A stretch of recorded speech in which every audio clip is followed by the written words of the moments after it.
Hello friends, आज का जो हमारा टॉपिक है बहुत ही महत्वपूर्ण टॉपिक है। हर महिला जो 40 से ऊपर है, 40 प्लस है, उनको ये वीडियो ज़रूर देखना चाहिए और पूरा देखना चाहिए और खुद देखने के साथ साथ अपनी फैमिली और फ्रेंड्स लोग को भी ज़रूर शेयर करें जो महिला फ्रेंड्स है, क्योंकि उनके लिए जानकारी बहुत महत्वपूर्ण है। और इस ब्रॉडकास्ट से आपको, इस वीडियो से बहुत ज़्यादा एजुकेशन मिलेगा, नॉलेज मिलेगा। आज का जो वीडियो है वो पूरा मोनोपोज के ऊपर है।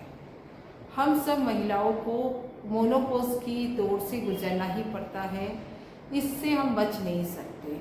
हर महिलाओं को मोनोपोज के दौरान बहुत सारी समस्या आती है, प्रॉब्लम आती है, लेकिन एजुकेशन की कमी होने के कारण या हम खुल के बात नहीं करते, हमें नॉलेज नहीं होता, इसलिए कई बार मोनोपोज बहुत ही तकलीफ़दायक हो जाता है। अगर आपके पास नॉलेज रहेगा, एजुकेशन रहेगा, तो आप उस पीरियड को अच्छे से हैंडल कर पाओगी, प्रिपरेशन के साथ रहेंगी, तो वो उतना तकलीफ से नहीं होगा। तो आज हम लोग बात कर रहे हैं मोनोपोज की। मोनोपोज क्या है, इसका क्या सिम्टम है, कैसे बचा जा सकता है, यानी मोनोपोज को ईजी कैसे बनाया जा सकता है और क्या क्या चीज़ आपको हेल्प करती है, इसके क्या क्या लक्षण होते हैं। तो इस पूरे वीडियो में हम उसी पे चर्चा करेंगे ताकि आपको बहुत सारी ही जानकारी मिले, एजुकेशन मिले और मोनोपोज ईजी हो। और अगर आप पहले से अवेयर रहोगे तो आप सही तरह से इसको हैंडल कर पाओगे। तो स्टार्ट करते हैं। मोनोपोज एक ऐसा समय है जब आपके बॉडी में अंदर से और बाहर से दोनों तरफ से बहुत कुछ चेंज होने लगता है। अगर अंदर से बोले तो अंदर से क्या होता है, आपका मूड स्विंग होने लगता है, चिड़चिड़ाहट बढ़ जाती है, इरिटेशन बढ़ जाता है, हॉट फ्लैशेस होने लगते हैं, रात को नींद नहीं आती। ये सारी समस्या कॉमन है। मोनोपोज का सबसे जो अहम कारण क्या है, हॉट फ्लैशेस होना, ब्लैंक आउट हो जाना। अचानक से आपको लगेगा जैसे शरीर में कोई एनर्जी नहीं है, बिल्कुल आप स्क्यूज हो गए हैं, बहुत जल्दी थक जाना, मूड स्विंगिंग हो जाना, अचानक से गुस्सा होना, चिड़चिड़ाहट होना, बिना कारण रिएक्ट कर देना, ये सारे मोनोपोज के सिम्टम हैं। और अगर ये वीडियो जेंट्स भी देख रहे हैं, यानी मेल्स भी देख रहे हैं कोई भी, तो उनको अगर जानकारी रहेगी तो वो अपने मदर, डॉटर या वाइफ की इस सिचुएशन को समझ सकेंगे और उसको हेल्प कर सकेंगे। क्योंकि अगर उनके पास जानकारी नहीं होगी तो वो उनकी मदद कैसे करेंगे। तो अगर वो मदद नहीं करेंगी तो इस सिचुएशन से महिला को अकेले ही जूझना पड़ेगा।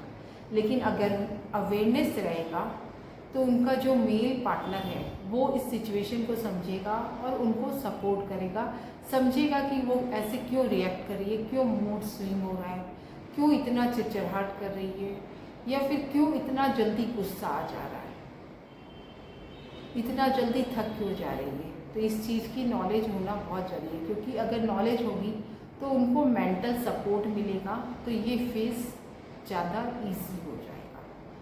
तो मोनोपोज में होता क्या है, मोनोपोज में एक प्री मोनोपोज भी होता है। प्री मोनोपोज यानी मोनोपोज तक जाने का जो रास्ता है उसे प्री मोनोपोज कहते हैं। पहला तो इसका मोनोपोज का जो सिम्टम आपको बता दिया, हॉट फ्लैशेस होता है, वीकनेस रहती है, मूड स्विंग होता है और बहुत जल्दी थकावट आ जाती है। ये सारे हो गए सिम्टम। दूसरा क्या होता है, मोनोपोज में आपका एस्ट्रोजन हार्मोन बहुत कम बनने लगता है, जो कि एस्ट्रोजन हार्मोन हमारे बॉडी में हो रहे रक्त स्राव के लिए बहुत ज़रूरी होता है, जिसके कारण क्या होता है, हमारा जो बॉडी में रक्त स्राव होता है यानी ब्लड फ्लो होता है वो कम होने लगता है, या कभी बहुत ज़्यादा होने लगता है, या कभी कभी केवल क्लॉट्स आते हैं। कभी कभी महीने में 2 बार हो गया, या कभी कभी 2-2 महीने नहीं हुआ। तो उसके कारण बॉडी में हार्मोन चेंजेस होते हैं, जिसके कारण हमारा बाहरी आकृति भी चेंज होने लगता है, यानी वेट गेन होने लगता है, चेहरे पे स्वेलिंग आने लगती है, वेट अचानक से बढ़ने लगता है और ज़्यादातर कहा जाता है कि इस समय जो वेट बढ़ता है वो बहुत मुश्किल से जाता है, क्योंकि हार्मोन चेंज के कारण होता है। और जब हम लोग प्री मोनोपोज में होते हैं या मोनोपोज में होते हैं, तब हमारा एस्ट्रोजन हार्मोन कम बनने लगता है, और जैसे जैसे हम मोनोपोज की तरफ बढ़ने लगते हैं या मोनोपोज तक रीच कर जाते हैं, तब हमारा एस्ट्रोजन हार्मोन पूरी तरह से बनना बंद हो जाता है। और इसका क्या क्या साइड इफ़ेक्ट होता है मोनोपोज का? साइड इफ़ेक्ट ये होता है कि आपकी हड्डियाँ कमज़ोर होने लगती है, यानी हड्डियों में वीकनेस आने लगती है, जिसके कारण जल्दी से ब्रेक हो जाना या थोड़ा सा गिर जाने से ही हड्डियों में मोच आ जाना, क्रैक पड़ जाना, इस तरह की प्रॉब्लम होती है। इसके लिए आप क्या कर सकते हैं? अपनी हड्डियों को मजबूत करने के लिए, स्ट्रॉन्ग करने के लिए आप क्या कर सकते हैं? सन बाथ लेना, यानी विटामिन डी आपको लेना ज़रूरी है। सन का सुबह का सन एक्सपोजर कम से कम आधा घंटा। दूसरा क्या कर सकते हैं? अपनी हड्डियों को मजबूत करने के लिए विटामिन B12 का आप कंजप्शन कर सकते हैं, या तो इंजेक्शन ले सकते हैं, या नेचुरल तरीके से भी विटामिन डी मिलता है वो ले सकते हैं। विटामिन B12 की गोली आती है वो भी ले सकते हैं। ये आपको करना है। दूसरा क्या करना है? आपकी डाइट अच्छा रखना है, क्योंकि कई बार क्या होता है ना, हमारा खान पान भी हमारे मोनोपोज को ट्रिगर कर देता है, उसकी समस्या को बढ़ा देता है। इसमें सबसे ज़्यादा क्या चीज़ हार्मफुल है? एक्सेस शुगर लेना, मीठा खाना। अगर आप मीठा बहुत ज़्यादा लेते हो, चीनी बहुत ज़्यादा खाते हैं, तो आपकी ये मोनोपोज को ट्रिगर कर देता है, उसकी समस्या को बढ़ा देता है। एक्सेस सॉल्ट रहना, यानी ज़्यादा नमकीन खाना, फ्राइड खाना, पैक्ड फूड खाना, मसालेदार खाना, ये आपके मोनोपोज के पॉइंट को ट्रिगर कर देता है और उसके साइड इफ़ेक्ट ज़्यादा बढ़ जाते हैं। और आप क्या कर सकते हो, जिस चीज़ का ध्यान रखना है आपको हेल्थी खाना खाना है, सन एक्सपोजर लेना है, विटामिन B12 का कंजप्शन करना है, और अपने लाइफस्टाइल में आपको सबसे इम्पोर्टेंट क्या करना है? लॉट्स ऑफ वाटर पीना है, ताकि ज़्यादा पानी पियोगे तो आपका बॉडी अच्छे से डिटॉक्स रहेगा, हाइड्रेट रहेगा। और क्या करना है? आपको एक्सरसाइज इंक्लूड करना है, ये बहुत ज़रूरी है, क्योंकि अब एक्सरसाइज करोगे तो आपका मेंटल हेल्थ भी अच्छा रहेगा, मूड स्विंग भी नहीं होगा, और अंदर से आपको लड़ने की क्षमता मिलेगी, क्योंकि बॉडी में जो चेंजेज आ रहे हैं उससे फाइट करने के लिए आपको अंदर से एनर्जी चाहिए। तो आप कुछ भी एक एक्टिविटी कर लेते हो तो आपका मूड अच्छा रहेगा, अंदर से बॉडी स्ट्रॉन्ग रहेगी, तो इस फेज से अच्छे से आप पार कर पाओगे। ये जो मोनोपोज का समय है, बेस्ट टाइम होता है 45 से 55, ये 10 साल होते हैं मोनोपोज के। कई लोगों का जल्दी भी हो जाता है, लेकिन वो सही नहीं है, वो हमारे पुअर लाइफस्टाइल के कारण होता है, क्योंकि हम लोग की लाइफस्टाइल आजकल इतनी गड़बड़ हो गई, जिसके कारण प्री मोनोपोज या समय से पहले मोनोपोज हो जाता है। तो उसके बहुत साइड इफ़ेक्ट भी होते हैं, आँखों की कमजोरी आ जाती है, शरीर का स्टेमिना कम हो जाता है। तो इसीलिए आपको ध्यान रखना है, सही टाइम में है 45 to 55। आप अपने डाइट को ठीक कर सकते हैं, सन एक्सपोजर ले सकते हैं, विटामिन B12 का कंजप्शन कर सकते हैं, और आपको अपनी लाइफस्टाइल में एक्सरसाइज को ज़रूर इंक्लूड करना है। एक्सरसाइज बहुत ज़रूरी है, ये आपके बॉडी को, माइंड को स्ट्रॉन्ग बनाएगी, स्टेबल बनाएगी, जिससे आपके अंदर जो चेंज हो रहा है आप उसको अच्छे से हैंडल कर सको। मोनोपोज कोई ऐसा समय नहीं है कि भाई ये बहुत तकलीफ वाला समय है, हर किसी के लिए ऐसा नहीं होता कि ये बहुत इजी भी होता है। कुछ लोगों के लिए इजी होता है अगर उन्होंने अपनी लाइफस्टाइल अच्छी रखी है, अपना डाइट अच्छा रखा है, शुरू से अपनी लाइफ को हेल्थी वे में जी रहे, तो उनको पता भी नहीं चलता मोनोपोज कैसे आया, कैसे चला गया। लेकिन अगर हमारी लाइफस्टाइल सही नहीं है तो इसका इफ़ेक्ट हमारे बॉडी पे दिखने लगता है, और हमें मोनोपोज के टाइम में प्रॉब्लम भी होती है, क्योंकि हमने अपने लाइफस्टाइल पे शुरू से ध्यान नहीं दिया। तो हमें क्या करना है? अपने डाइट को ठीक रखना है, और साथ में एक्सरसाइज को इंक्लूड करना है। आप जिम वर्कआउट भी कर सकते हैं, योगा भी कर सकते हैं, वेट लिफ्टिंग भी कर सकते हैं।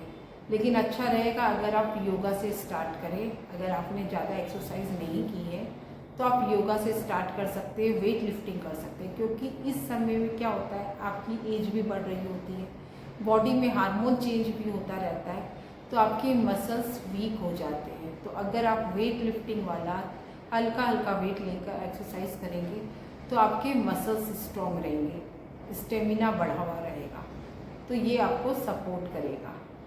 और क्या कर सकते हैं आप, मोनोपोज को आप एक रिचुअल्स की तरह लें, एक अपने लाइफ के चेंज की तरह लें। इससे अपने लाइफ का एंड ना समझे, शुरुआत समझें। क्योंकि जब मोनोपोज का जो समय होता है 50-55 का, उस समय हमारी लाइफ में भी बहुत कुछ चेंज हो रहा होता है, बाहर भी। क्योंकि हमारे बच्चे बड़े हो जाते हैं, वो पढ़ाई लिखाई करने बाहर जा रहे होते हैं, तो बहुत कुछ हमारे लाइफ में चेंज हो रहा होता है। हमारे लाइफ का एक चैप्टर क्लोज होके नया चैप्टर चालू हो रहा होता है। तो ये समय है हमें खुद के बारे में सोचने का। जो समय हमने अपने ऊपर नहीं खर्च किया, अपने हेल्थ को नहीं दिया, केवल घर परिवार और बच्चों को दिया है, ये समय है खुद को टाइम देने का। जो आपको अच्छा लगता है वो कीजिए, कोई एक्टिविटी, ताकि आपका मूड अच्छा रहे, मूड स्विंग ना हो। कोई एक एक्सरसाइज आप अपने डेली लाइफ में इंक्लूड कीजिए, योगा, मेडिटेशन, ध्यान, जो आपको अंदर से बूस्ट करे। और खुद के लिए आप कुछ कीजिए, खुद के बारे में सोचिए, खुद को समय दीजिए, खुद को प्रायोरिटी दीजिए। तो अगर आप ऐसा करोगे तो आपका मोनोपोज का टाइम बहुत अच्छे से निकल जाएगा और आप उसको इंजॉय कर पाओगे। और वैसे देखें तो आप मोनोपोज के बाद फ्री हो जाते हैं हर महीने की झंझट से, और फ्री होके अपने लाइफ को एंजॉय कर सकते हैं। तो इसीलिए इस फेज़ को बहुत अच्छे से एंजॉय कीजिए, अपनी लाइफस्टाइल को अच्छा रखिए, अपने लाइफस्टाइल को अच्छा रखिए, अपनी डाइट, एक्सरसाइज, सन एक्सपोजर और हेल्थी एक्टिविटी, इसको आपको ज़रूर रखना है अपने लाइफस्टाइल में। तभी आप अच्छे मोनोपोज को, अच्छी तरह से मोनोपोज आपका हो पाएगा और अपने हेल्थ को आप इंजॉय कर पाएंगे। और जो आपके लाइफ का जो फेज़ आएगा 50-55 के बाद, उसको भी आप अच्छे से इंजॉय कर पाएंगे। और अपने, अगर ये वीडियो कोई मेल देख रहे हैं तो ज़रूर अपने घर में जो भी महिला है, वाइफ है, मदर है, सिस्टर है, डॉटर है, अगर वो इस दौर से गुजर रही है, 45 से 55 के बीच की है, तो अगर उनके अंदर ये सिम्टम दिख रहा है तो आप उनको सपोर्ट कर सकते हैं। आप अगर समझ रहे हो कि भाई उनका मोनोपोज दौर चल रहा है, तो मूड स्विंग होना नॉर्मल है, चिड़चिड़ाहट आना नॉर्मल है, तो आप उनके सिचुएशन को समझिए और कई बार उनसे प्यार से बात करें, और ज़रूरत पड़े तो उनकी हेल्प भी कर सकते हैं। कभी उनको अच्छा ना लगे तो उनके लिए आप कुछ फेवर दे सकते हैं, कोई चाय का कप बना के दे सकते हैं, या फिर केवल प्यार से बात करोगे ना तो भी बहुत अच्छा लगेगा उनको, उनके लिए थोड़ा रिलैक्सिंग हो जाएगा। और साथ ही साथ आप उनको प्रमोट कर सकते हैं कि हाँ आप अच्छा डाइट लो, एक्सरसाइज करो, उनको मोटिवेट कर सकते हैं। तो इस वीडियो को ज़्यादा से ज़्यादा लाइक कीजिए, शेयर कीजिए, ताकि लोगों के अंदर मोनोपोज को लेकर अवेयरनेस आए, जागृति आए, और जो इस फेज़ को वो बहुत ही तकलीफ़ वाला समझते हैं, ऐसा ना हो। वो अपनी लाइफस्टाइल को ठीक करके अपने मोनोपोज के दौर को भी इंजॉय कर सकती हैं, और इसको एक फ्रीडम की तरह लें कि वो जो फेज़ है, आप इस फेज़ से निकलकर अपने आप को फ्रीडम की तरह फील करें और अपनी लाइफ को एंजॉय करें। जो आपने नहीं किया उसको भी कीजिए, अपनी इच्छाओं को दबाएं ना, उसको आप दोबारा जिए। तो इस वीडियो को ज़्यादा से ज़्यादा लाइक करना, शेयर करना है, हमारे चैनल को सब्सक्राइब करना है। धन्यवाद।